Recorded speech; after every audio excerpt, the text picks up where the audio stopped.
और शपथ ग्रहण से संबंधित तमाम जानकारियों के साथ मेरे सहयोगी ओम प्रकाश हमारे साथ जुड़ गए हैं। ओम प्रकाश, देखिए आज एनडीए का शक्ति प्रदर्शन भी शपथ ग्रहण समारोह में नायब सिंह सैनी के देखने को मिलेगा। कौन कौन नेता पहुंच गया है, कौन कौन पहुंचना बाकी है और क्या कुछ खास रहेगा शपथ ग्रहण समारोह के दौरान?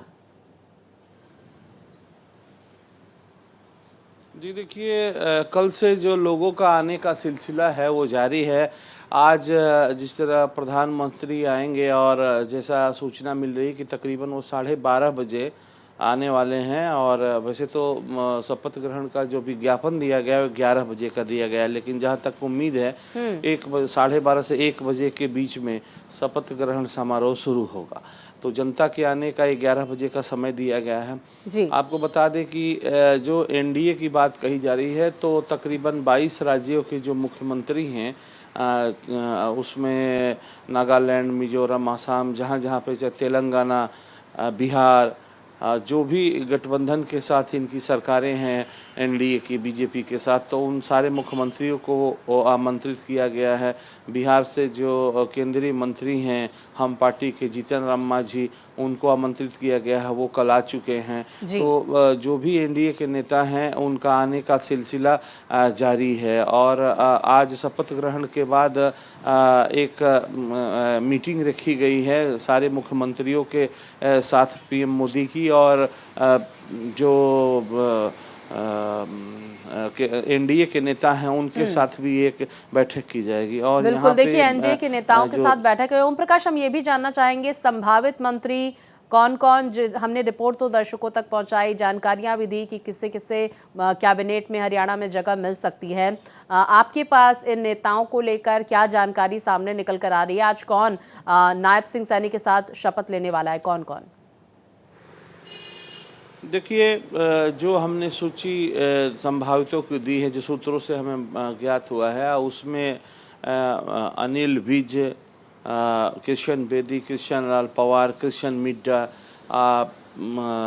डॉक्टर अरविंद शर्मा, आरती राव, ये राजेश नागर और श्रुति चौधरी, ये इन लोगों का अगर देखा जाए तो मंत्री बनना तय माना जा रहा है। क्योंकि जो एक तो पहले ये वरिष्ठ हैं, दूसरे जो जाट पॉलिटिक्स को बैलेंस किया है बीजेपी ने, तो जाट नेताओं को भी अपने मंत्रिमंडल में इनको जगह देनी होगी। और भिवानी से श्रुति चौधरी आती हैं, पूर्व जो सीएम हैं, हरियाणा के निर्माता कहे जाते हैं बंसीलाल उनकी पोती हैं, अभी कांग्रेस छोड़कर वो बीजेपी में शामिल हुई हैं। तो ऐसे में संभावना ये व्यक्त की जा रही है। और जो जींद से अगर देखा जाए, कृष्ण मिड्डा तीसरी बार वो खुद एमएलए बने हैं और उनके फादर 2 बार रहे, तो 5वीं बार लगातार वो जींद से अगर कहा जाए कि मिड्डा फैमिली के सदस्य बनते जा रहे हैं। और जींद का एक अलग महत्व है, तो वहाँ अभी तक नेतृत्व बीजेपी ने जींद से दिया नहीं वहाँ के राजनेता को, तो वहाँ मांग है कि वहाँ से मंत्री बनते रहे हैं पूर्व में जींद से। तो ये है। और श्याम सिंह राणा राजपूत समाज से आते हैं, उनको भी प्रतिनिधित्व देने की बात हो रही है। जो पंजाबी समाज से मिड्डा हो गए, वाल्मीकि समाज और एससी समाज से जो हैं ये कृष्ण बेदी और कृष्ण पवार की बात हो रही है। वैसे अनिल विज और ये पंजाबी समाज से हो गए। तो ये सारा बैलेंस करके, और ब्राह्मण समाज से अरविंद शर्मा की बात हो रही है, मूलचंद शर्मा की बात हो रही है। तो ये संभावित सभी जात बिरादरी को यहाँ पर जगह मिलेगी, इस तरह की जानकारियां सामने निकल कर आ रही है। ओम प्रकाश, हम ये भी आपसे समझने की कोशिश करेंगे, क्या लगता है मंत्रिमंडल में कुछ नए चेहरे को भी शामिल किया जा सकता है क्या इस बार, इन तमाम नेताओं के अलावा जिनका आपने जिक्र किया? देखिए, नए चेहरे में जैसे श्रुति चौधरी का मैंने नाम लिया है। आरती राव जो हैं अहिरवाल से, चूँकि अहिरवाल का इलाके से बीजेपी ने काफ़ी सारी सीटें जीती हैं। 48 सीटों में से आप मान के चलिए तो तकरीबन 15 से ज़्यादा सीटें उस इलाके से जीती है। जैसे आप भिवानी, गुड़गांव, महेंद्रगढ़, हिसार, पूरा अहिरवाल का इलाका आता है, तो इसमें वो सीटें जीती हैं।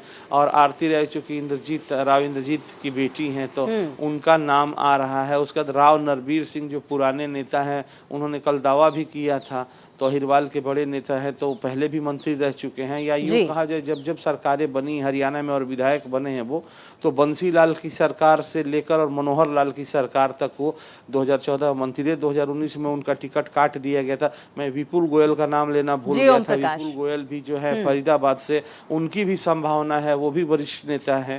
तो ये इन लोगों के साथ जो एक दो नए चेहरे हैं जिनका मैंने जिक्र किया, जैसे आरती राव, श्रुति चौधरी, ये बिल्कुल, लोग देखिए इन्हें कैबिनेट में शामिल किया जा सकता है, इस तरह के कयास लगाए जा रहे हैं। ओम प्रकाश, बहुत शुक्रिया आपका तमाम जानकारियों के लिए। इस शपथ ग्रहण पर आप नजर बनाए रखिए।